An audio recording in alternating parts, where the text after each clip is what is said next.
মামা আসসালামু আলাইকুম। মামা বসে আছেন যে মামা, বেচা কেনা নাই? মন খারাপ করে যে বসে আছেন? না আমরা কি কিছু সাহায্য সহযোগিতা করব বা চেষ্টা করব? মন খারাপ করে আছেন কেন? বেচা কেনা নাই? হয়। আর দেশি বাড়ি কই? সিলেটে? সিলেট জাফলং।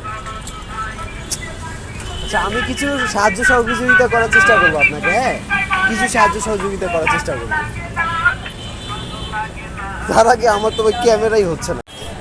তো গাইজ এই যে মামার এখানে আতা ফল আছে, তারপরে বড়ই আছে, এগুলো আছে। মামার আজকে বেচা কেনা নাই, কামরাঙ্গা আছে, এগুলো পচে যাচ্ছে। তো আপনারাও চেষ্টা করবেন সকলে এই সমস্ত মানুষের পাশে দাঁড়ানো। তো আমি মামাকে চেষ্টা করতেছি কিছু হেল্প করার। প্লাস আমি অনলাইনে কিছু ভিডিও টিডিও বানাই, অনেক মানুষ আমাকে চিনে আপনাদের দোয়ায়। তো আমি চেষ্টা করি আপনাদের জন্য কিছু করার। তো আমি আমার জায়গা থেকে আপনাকে অন্তত 4 টাকাটা এখন দিচ্ছি। পরে যদি ওনারা আমাদেরকে টাকা দেয় দর্শকরা, তাহলে আমি চেষ্টা করবো আপনার জন্য আরো ভালো কিছু করার। তো এই আমার পক্ষ থেকে মামারকে এই টাকা এটা রাখবেন, দোয়া করবেন। আমি যদি আপনাদের জন্য বেশি বেশি ভালো কাজ করতে পারি, আমার জন্য সকলে দোয়া করবেন। ধন্যবাদ।